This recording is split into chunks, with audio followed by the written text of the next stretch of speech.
Assalamualaikum warahmatullahi wabarakatuh. Hari ini teman-teman kita akan panen jambu air yang ada di pot. Lihat. Ini jambu yang sudah bertahun-tahun ditanam di sini dan setiap tahunnya setiap musim jambu selalu berbuah jambu. Akan tetapi untuk tahun ini agak beda teman-teman. Lihat jambunya, ini sebetulnya masih tengah-tengah ya, jadi belum terlalu matang tapi ya nggak terlalu mentah. Nah, perbedaan antara tahun ini dan tahun-tahun sebelumnya, tahun ini jambu ini terasa lebih manis teman-teman. Biasanya agak tawar, ini biasanya dipindah di situ. Saya nggak tahu apakah letak dari proses geografi itu menentukan rasa dari jambu atau tidak. Kemarin letaknya di sana, terus kemudian dipindah ke sini karena memang di sini banyak tanaman, banyak pot-pot di sini. Jadi kita sering lokir, sering pindah-pindah tempat. Tapi untuk tahun ini di sini dan rasanya lebih manis teman-teman. Jadi kita nanti akan coba metik satu atau dua dan kita akan rasakan dengan rujakan. Kita akan cari sambelnya teman-teman. Terus yang sebelah juga ada belimbing. Belimbing juga sudah berbuah setiap tahunnya. Oh, habis. Ini ada buah tapi kecil. Tuh. Ini biasanya berbuah terus teman-teman, dan buahnya selalu besar, dia lebih gede. Untuk size nya tidak seperti belimbing pada umumnya karena dia lebih besar, padahal dia hanya di tempat pot. Ini bukan pot sih, ini tempat limbah air sih, tapi karena medianya nggak ada ya sudah pakai ini saja. Tapi biasanya ini dia size nya lebih besar karena memang saya nggak tahu, karena mungkin posisi rabuknya cukup teman-teman. Tapi ini sudah habis ya, dan tahun ini agak beda karena lebih kecil buahnya, nggak terlalu kecil tapi size nya lebih kecil ketimbang tahun sebelumnya. Nah, kemarin sudah dipetik dan rasanya karena belum matang ya dipaksa metik ya, akhirnya agak sepet. Nah, tapi jambunya agak beda karena tahun ini jambunya lebih manis, biasanya nggak terlalu manis, biasanya anyep. Nah, buah-buahan itu biasanya juga terpengaruh dengan cuaca. Di saat cuaca itu sedang hujan, itu biasanya buah-buahan akan lebih tawar dikarenakan terlalu banyak kandungan airnya. Tapi kalau pas musim panas itu jauh lebih manis biasanya. Tapi ya sama-sama riskan, ada risikonya. Cuaca dingin ya ada risikonya, cuaca panas ada risikonya. Risikonya hamanya itu ada ularnya, ada macam-macam. Nah, ini keberuntungan tahun ini adalah cuacanya itu nggak jelas, jadi kadang hujan kadang juga kemarau. Nah, terus buahnya cenderung lebih manis dan tidak ada hama di dalam, paling ada semut.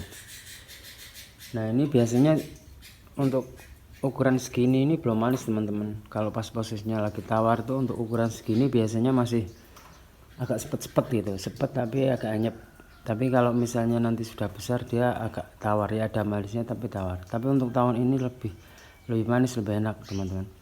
Tapi anehnya buahnya itu tuanya nggak sama. Jadi ada yang ini kan sebagian sudah ada yang dipetik ya, yang dipetik itu sebelah, pokoknya ada yang petik. Nah, ini sisa-sisa ya sebagiannya. Nah, ini sudah ada yang besar, terus ada yang kecil, terus juga ada yang masih bunga teman-teman. Kalau teman-teman nggak tahu bunganya jambu air seperti apa, seperti ini. Nah, seperti ini. Jadi ini nanti akan membuka, jadi dia berbuah seperti ini, terus kemudian dia akan membuka. Ini enggak ada contohnya, oh ini ada yang buka. Nah, seperti ini teman-teman, dia akan terbuka seperti ini. Awalnya menutup, kelihatan awalnya tertutup seperti ini, terus kemudian dia akan terbuka seperti ini, terus kemudian ininya hilang, lama-lama ininya membesar. Biji ini namanya pentil, bukan pentil yang lain, ini pentil jambu. Nah, ini nanti dia akan membesar, setelah itu dia akan berbentuk seperti ini. Saya kira ini semua orang sudah tahu ya bentuknya jambu air seperti apa. Nah, hari ini kita akan panen satu, terus kemudian yang itu yang sana dua, ini satu, sama ini juga ada tiga teman-teman. Nah, kita akan coba rujakan pakai jambu ini seperti apakah rasanya. Nah, ini yang sudah mulai membesar. Oke,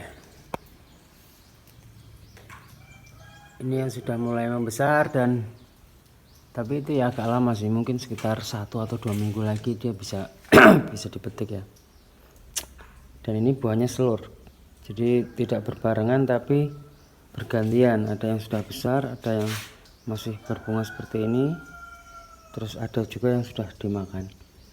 Nah, kita akan tunggu nanti sampai semuanya berbuah. Jadi ini nanti akan besar teman-teman, mudah-mudahan nggak jatuh, karena sebagiannya yang nggak kuat karena mungkin kurang asupan gizi atau apa ya, atau rapok proteinnya kurang, jadi mereka tuh jatuh seperti yang di bawah ini gagal teman-teman, bunga yang gagal. Nah, bunga gagal seperti ini adalah tantangan atau resiko atau potensi ya, potensinya buah jambu itu kadang-kadang ya jatuh seperti ini. Oke, kita petik dulu ya, kita pilih yang paling besar di antara yang besar, antara ini dan itu adalah yang ini. Kita petik yang 2 ini saja dulu. Aduh, oh ya, ini satu-satu aja. Oke, tiga-tiganya guys. Susah ya, kita taruh dulu teman-teman. Nah, kita taruh di meja dulu. Ini adalah tanaman yang ada di dalam kandang ya, jadi di sini adalah area penangkaran burung seperti yang sudah saya review sebelumnya. Terus kemudian untuk menetralisir udara terutama oksigen, jadi untuk kamuflase ya, kamuflase biar terlihat seperti di alam. Terus kemudian kita tanami buah-buahan. Seperti yang sudah saya bilang dulu, saya tidak terlalu suka dengan bunga, karena bunga itu hanya memanjakan mata sebagai lambang keindahan, sementara buah di samping untuk memanjakan mata, lambang keindahan, juga lambang kekenyangan. Nah, ini sebenarnya yang satu, yang ini masih belum terlalu besar teman-teman, tapi ini sudah terasa manis karena tahun ini memang kita beruntung jambunya manis. Nah, yang besar yang ini, dan mari kita ambil sambalnya di dapur dulu ya. Kalau teman-teman ingin lihat tanaman yang lain, saya kasih tahu, ini ada cabai dan jeruk. Nah, ini cabai, jadi teman-teman kalau makan gorengan pasti butuh cabai, kalau masak bumbu juga butuh cabai. Ini dia cabainya. Ini kalau istilah orang Jakarta ini namanya cabai Jawa, tapi kalau orang Jawa ya nggak tahu nih, cabai ya cabai biasa aja seperti ini. Ini pedas, jadi level pedasnya mungkin medium. Ada yang kurang pedas dari ini, lebih rendah levelnya, tapi ada yang lebih tinggi, jadi ini medium. Tapi teman-teman makan satu ini saja udah lumayan. Bagi penggemar cabai ini pasti suka dengan cabai ini. Kalau saya pribadi bukan penggemar cabai, dan saya sebetulnya tidak terlalu suka dengan cabai ini. Saya lebih suka dengan cabai rawit yang hijau, mulus, agak panjangnya tuh sedengan gitu. Dulu di sini banyak cabai itu, tapi sekarang sudah mulai menghilang. Dan setahu saya yang pertama kali nanam cabai ini adalah kakek buyut saya. Jadi mbah saya dulu senang sekali nanam cabai ini, dan ini pedas sekali. Nah, cabai yang asli sini tuh cabainya agak hijau, warnanya hijau, terus nggak terlalu panjang, nggak terlalu gede, nggak terlalu kecil, pas. Terus pedasnya juga nggak terlalu berlebihan, dan itu bagi saya lebih enak ketimbang ini.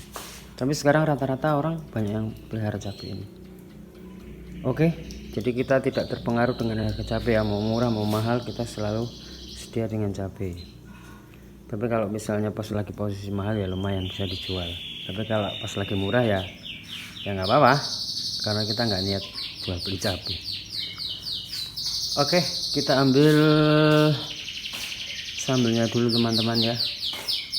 Di sini cuacanya agak mulai mendung, seperti yang saya bilang tadi. Jadi cuacanya nggak jelas, kadang-kadang panas, kadang-kadang juga mendung. Nah, ini pas lagi mendung, kemarin panas.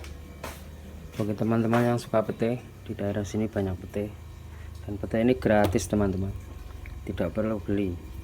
Pete kalau lagi mahal di Jakarta per gini, per apa ya namanya, ini kalau di sini namanya keris, per keris. Jadi per tangkai gini harganya 15.000. Di sini enggak beli, ambil aja. Nah, di sini ada yang jual beli pete, petani pete. Nah, kita minta yang sisa-sisa yang tidak terpakai atau tidak difungsikan. Kita cari dulu cabenya. Kok cabai sih sambelnya? Kemarin tuh tinggal sedikit, terus saya lihat tadi ada banyak. Nah ini dia teman-teman, kita sudah ada stok sambelnya. Kita buka dulu isinya apakah masih ada. Oh ternyata masih banyak sekali. Kita ambil skupnya saja biar nanti sisanya itu bisa dimakan lagi, karena kalau misalnya ini sekaligus dimakan bahaya teman-teman. Bekas ini orang nggak doyan nanti. Oke, udah teman-teman ya. Oke, saya matiin dulu. Ini dia cabenya, cabai lagi. Sambelnya sudah kita ambil secukupnya saja. Dan ini adalah sambal khas orang Jawa, khususnya orang Jawa Tengah. Orang Jawa lebih suka sambal itu dengan gula untuk rujak teman-teman. Kalau orang Madura atau Surabaya bagian timur ya, itu banyak sekali mereka yang menggunakan petis. Petis itu dibuat dari ikan, jadi ikan yang difermentasi kemudian jadi petis.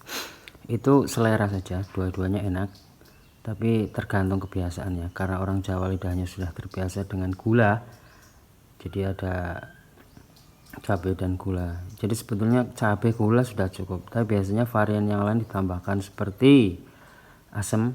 Asam itu asam, buah asam biar agak kecut, terus kemudian ditambah lagi kalau yang doyan terasi pakai terasi.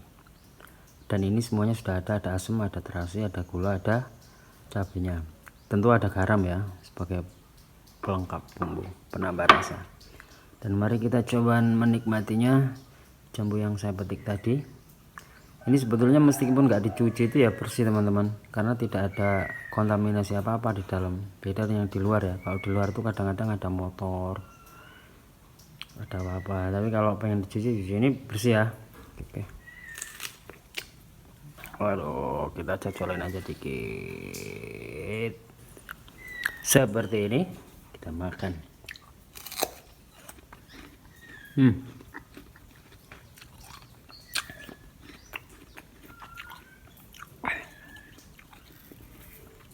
Seger.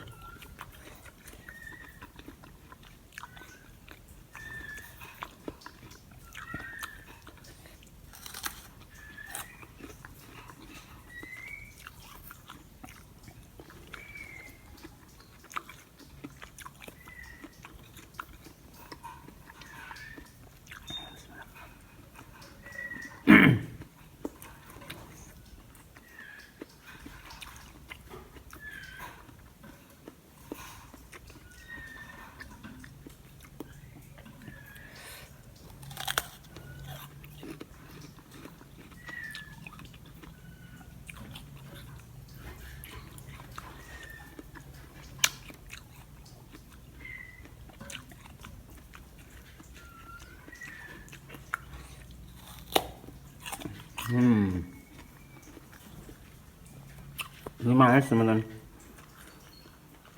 tidak seperti tahun yang sebelumnya tuh kurang manis,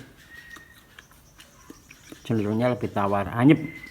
Orang Jawa kalau ngomong anyep.